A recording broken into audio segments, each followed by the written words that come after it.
What does the 100th episode mean to me?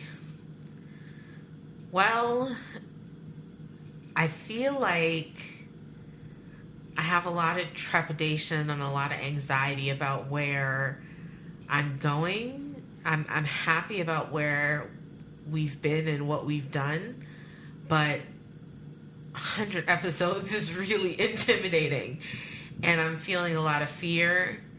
But at the same time, I have faith that, it's all going to work out in the end. And I got that. There's going to be 100 more awesome. Got that.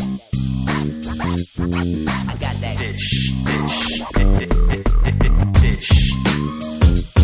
I got that. Dysh.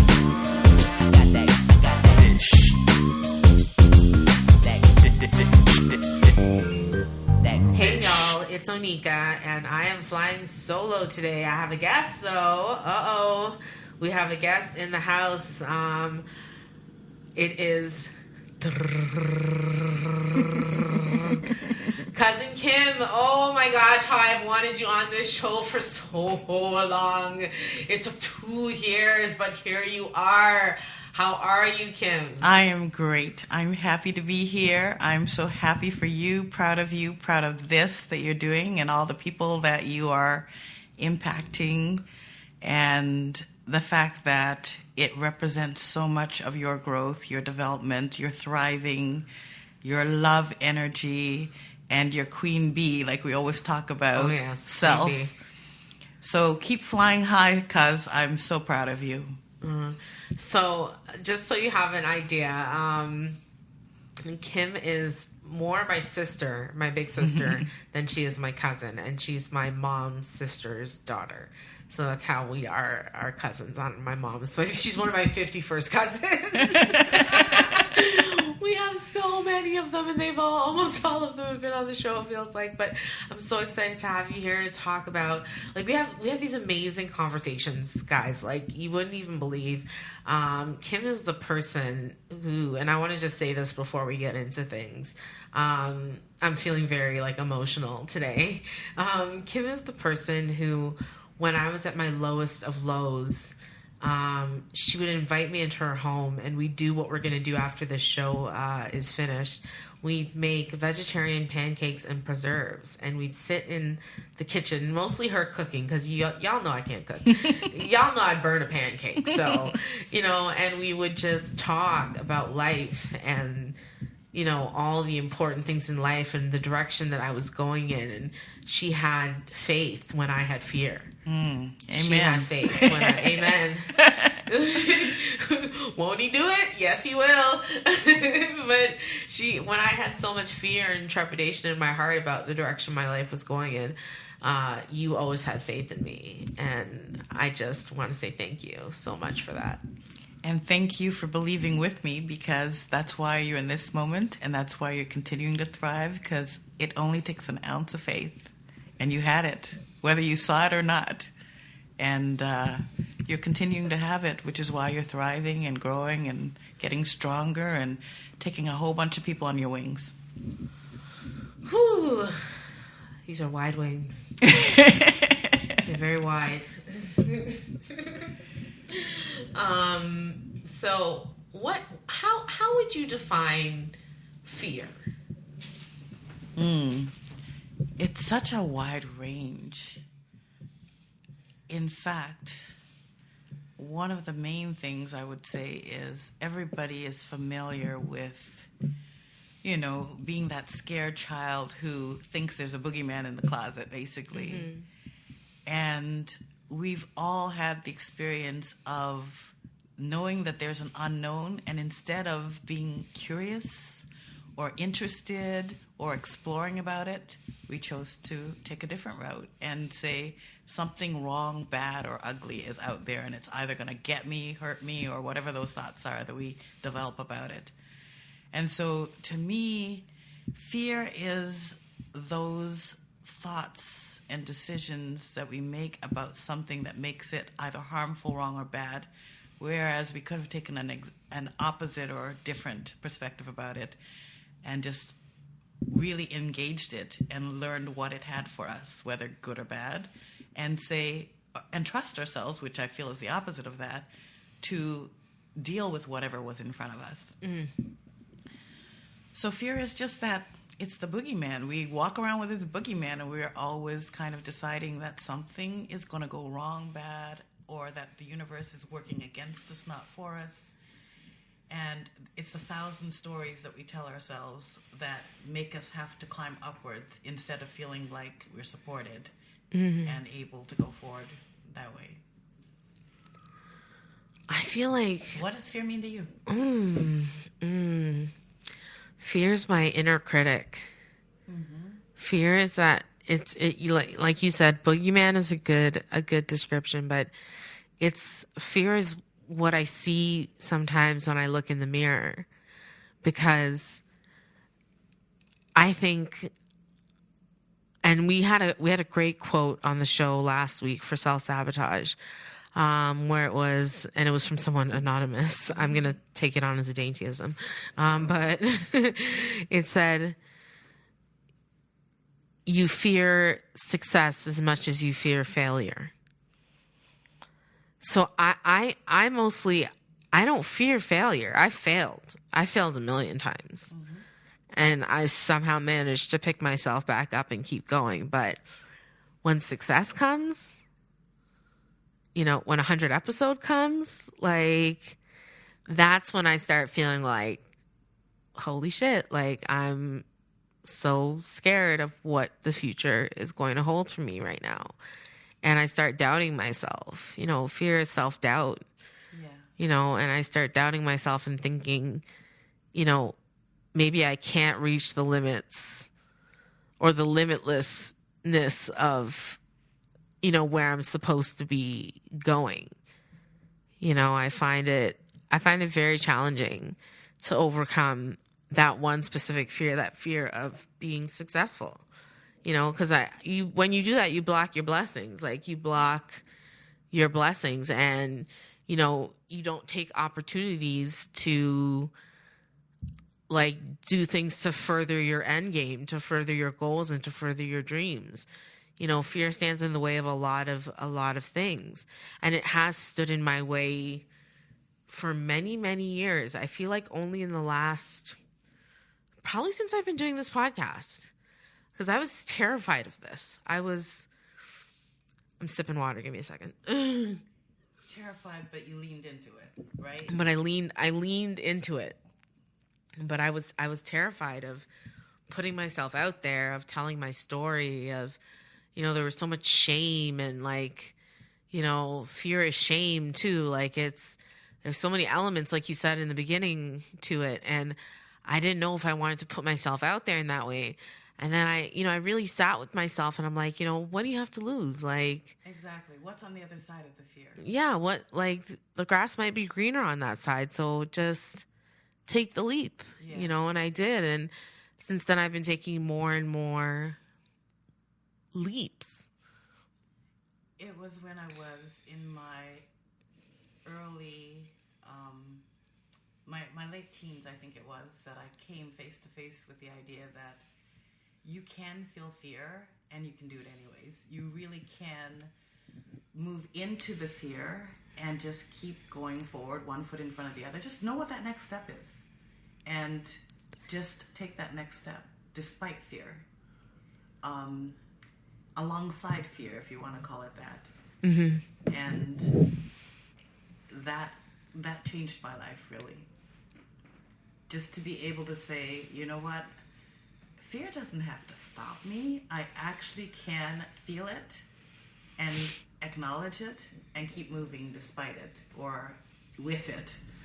And I love that. I love that for people who do that, they find that they're much bigger than anything that they feared.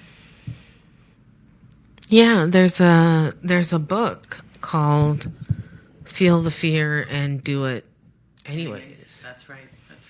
I have that book somewhere, and I've read it several times, and the message is basically, like it says in the title, feel the fear and do it anyways. Like, push yourself beyond what you think you're capable of, and you might find out something about yourself that you just didn't even know you had in you. think that's really important for us to realize that sometimes when there is that fear there, it's because there is something worth having on the other side of it. Something worth finding out, something worth exploring, something worth developing in ourselves. And we don't really think like that because we want the success without the failure. That's the way we've been trained. Is everybody is successful, but no, Everybody gets a ribbon. no, exactly. But Millennials. we don't remember that in sports, the wins are few and the failures are many, right? Yes. But we don't really keep the full equation in view. And I think sometimes we need to make ourselves do that. Is look at what is it that is beyond this. What it's almost like a risk. It's a cost benefit analysis almost. You say to yourself, yeah, I'm going to look at it, and is it worth it to me to actually move through this? And we're not that logical, of course, but sometimes we just need to go there and say, what's on the other side of this? And if you don't know, is it worth trying to find out? Yeah. I feel like just talking about the different ways fears come up, like the fear of not feeling worthy. Mm-hmm. Big one. That's a really big one. You know, I went through most of my young adult life feeling unworthy. Feeling like the challenges that, you know, were thrusted in my direction, you know, I deserved. And at the same time, though, I knew that I had to, like, get through it, you know? Like, I had to try to move past it. But there was still that underlying feeling of unworthiness. Like, I'm not worthy of being happy. I'm not worthy of having children. I'm not worthy of having a husband. Because, you know, I have this big hairy monster called bipolar on my back. And, you know, it's not going away. You know, I think a lot of the times people with mental health issues feel as if they're less than. Mm-hmm. Mm-hmm. You know, they're not worthy of certain things. And that's just not the fact. No. That's not the truth. You know, we're all worth more than, you know, we could possibly imagine, regardless of what your circumstances.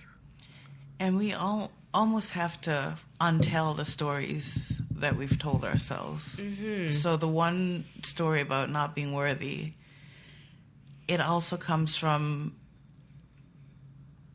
a self-sabotaging and negative perspective that if you have either a mental health concern or anything that is wrong or bad, that's the way we coin these phrases about you, that it's a punishment or a sentence, or we have a whole bunch of negative characterizations of things. Mm-hmm.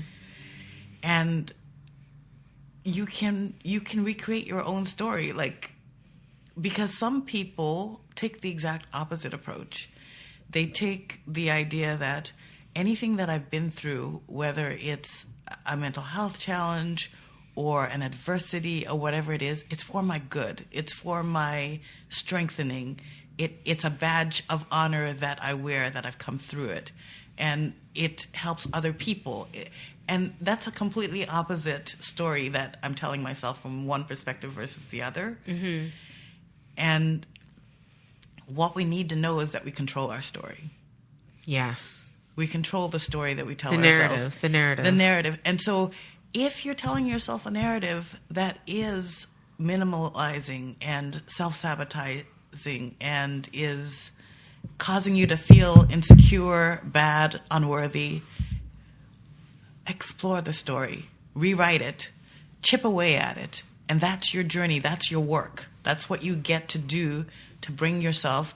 And again, this is faith versus fear. It's that ounce of faith in yourself that undoes or unravels that story.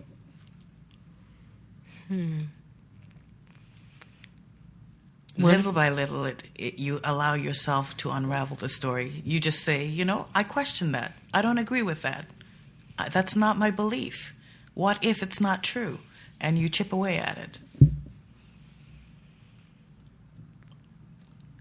I find myself sometimes fearing, and this was a lot to do with the fact that I spent a lot of, again, my 20s and my teen years being a people pleaser, fearing other people's opinions. I was so, like, early 20s, like when the diagnosis came through, I was so concerned about what, like, my friends and my family were going to think of me. As in damaged goods? As in, I'm damaged, I'm of the devil, I got to pray that cray away, like, whatever thoughts would be running through their heads, like, poor Onika, like, I didn't want anyone's pity, and I didn't want anyone's opinion. But I got a lot of opinions on what I should do to make myself well, a lot of opinions. You remember, you were there. Do you think the biggest change is you stop listening to it? I think the biggest change in my life happened when I moved to Toronto 3.5 years ago, and I got away from it all, and I stopped listening to opinions. And somewhere in the person who's feeling unworthy, or the person who's thinking everyone's opinion is important, is the idea that they are whole, I'm not. Their opinion matters more than mine because there's some kind of imbalance there, some kind of power imbalance, why you value someone's opinion more than your own. Like, there's something going on inside. And it's almost like as you deal with what's going on inside, those voices get quieter, your own gets louder. Yeah, there's a person I have in my life, and you know who it is, that their opinion, though it shouldn't matter to me, matters a great deal. So it leads to a lot of explosive conversations, right? And a lot of anger and a lot of, like, negativity, which I don't need that in my life right now. But the challenge is that when you love people and, you love your friends, you love your family, you love usually the people that are giving you opinions that you give a shit about, right?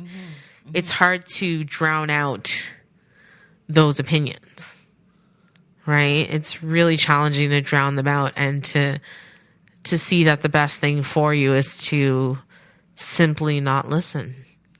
Yeah, simply not listen and let your voice, your own voice, your inner voice, speak louder than any of the opinions that are going on around you.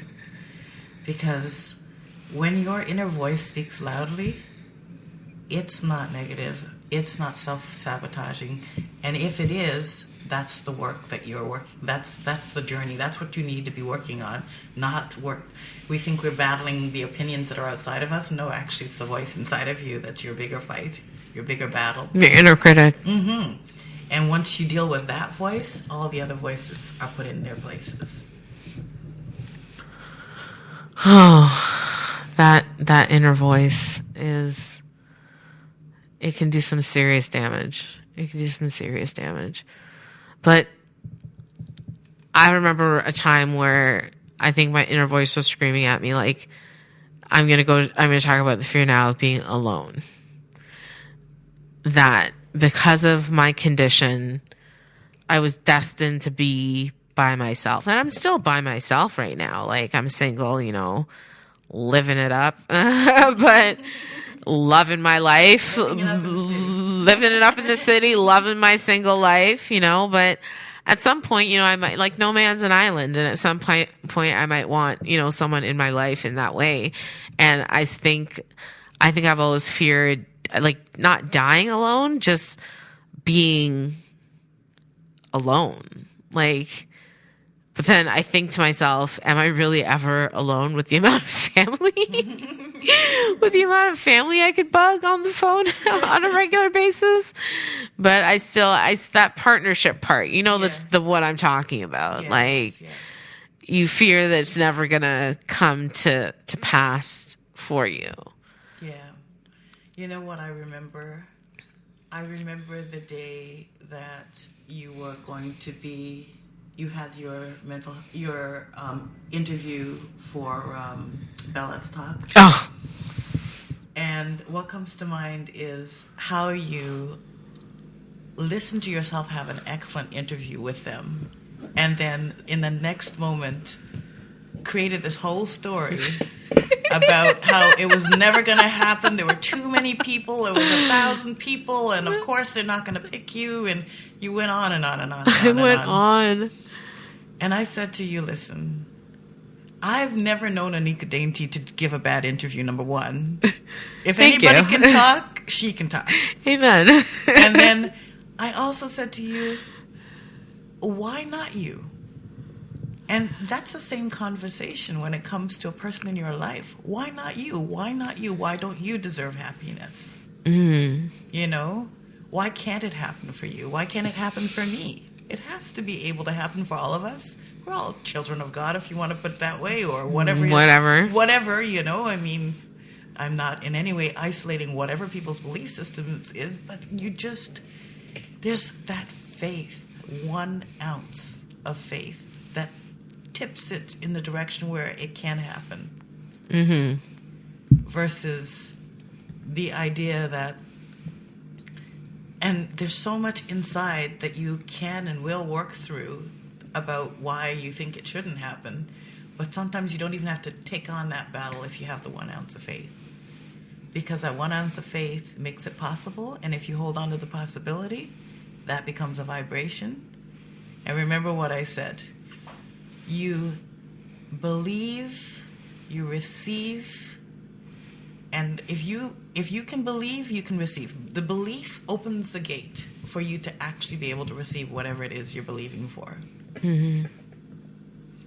And then before you know it, you've achieved it, which is what your journey has been. It's almost like there's a model that you're walking, and once you begin to take a look back at how it looks in your life, you can see that it'll apply to other parts of your life.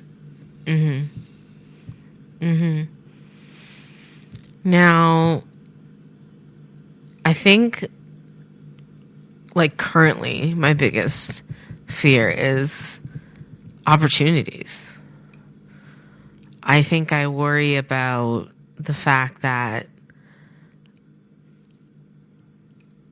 I'm receiving, like, I've opened myself up, you know, with things like Bell Let's Talk and the articles and, like, different things that I've been doing. And I've presented myself as an advocate, which I am. You know, I am a mental health advocate. You're definitely a mental health advocate. For sure. Like, no question. No doubt. But I feel like the opportunity is coming my way. Like, I don't want to fail myself. I don't want to make a misstep, you know. What's wrong with failure? I feel like I've had too much of it. I feel like, is there ever enough failure in the world? Is there ever enough? Failure is feedback. That's all it is. I like that. Failure is feedback. I like that. And it's a chance to either keep doing the same thing because you believe that it's still possible in the same direction, or course correct. That's all it is. Let's talk about that 1 ounce of faith. 1 ounce of faith. The mustard seed, right? The mustard seed of faith. How would you define faith? I know the dictionary definition is basically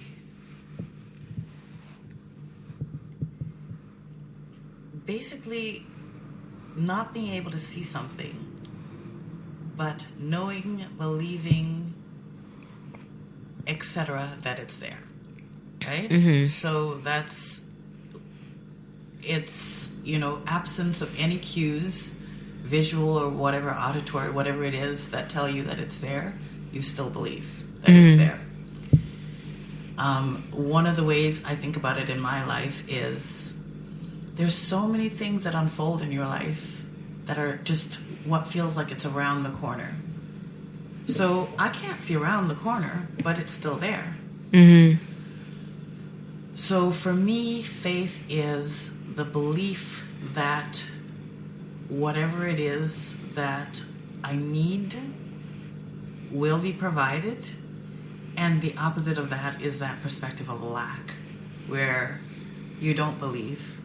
And I feel lack closes it off from ever being possible. Mm-hmm. It can't happen, because if I believe in lack, I'm going to attract or receive lack. Mm-hmm. But that 1 ounce of faith is what makes it possible. Now, you may not even know the magnitude. You may not know, is it going to be big, small? Is it going to be exactly what I need, want? You don't know any of that. It's just having that 1 ounce of faith. I think faith to me is just like trust. It's trusting in the process. Mm-hmm. Mm-hmm. You know? That's good. I love that. Like, I've always trusted, regardless of how I felt about my circumstance or, you know, myself personally. I've always trusted, like, in God, for instance, and that He would never put me through the struggle He put me through for naught. Exactly. You know, there's a higher purpose and a bigger purpose to, you know, what's going on in my life than even I'm aware of. That's I right. think. Reason for everything. Yeah, there's a Nothing's reason for wasted. everything. Nothing's wasted. Nothing's wasted. There's a reason for everything. And I just have to, like, trust that. I said it in I think it was the PSA or the commercial, and there's like a pot of gold at the end of my rainbow, that there's sunshine after the rain. Mm-hmm. You know, I have to trust in that and have faith that that's what is going to happen for me. Yeah. And I think asking people to trust when they're going through horrible things like you've gone through, or like other people that may be listening have gone through, it feels like a big stretch. But the faith is almost knowing that you are going to go, A, get through it, and B, that it'll be worth something, and that you're worth something, and that, like you said, nothing's wasted. Nothing's wasted.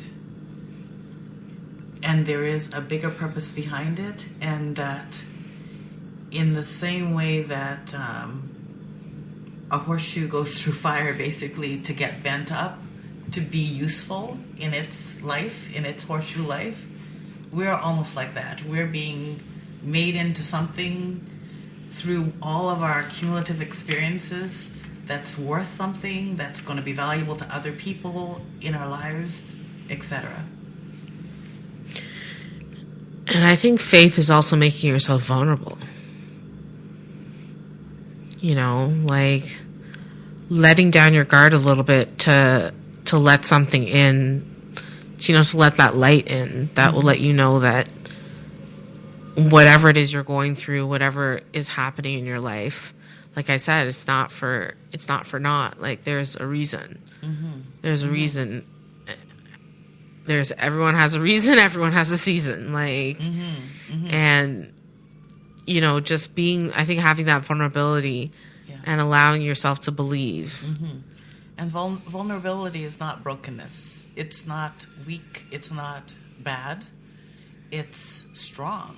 It really is that ability to allow yourself to bend to that point of what feels like near breaking, but letting yourself. Vulnerability is strength in my world, in my experience. I don't particularly like feeling vulnerable. I don't think anyone particularly likes feeling vulnerable. I cry a lot, so I feel like I don't necessarily. I've had a lot of vulnerable moments, but I know you're saying it's not weakness, but it's always felt a little weak to me. But I think my mind is changing. Like, I think more and more as I do fearless things and I have faith that they're going to turn out, I'm able to be vulnerable with myself, right? Because I was not a person ever to be gentle with myself.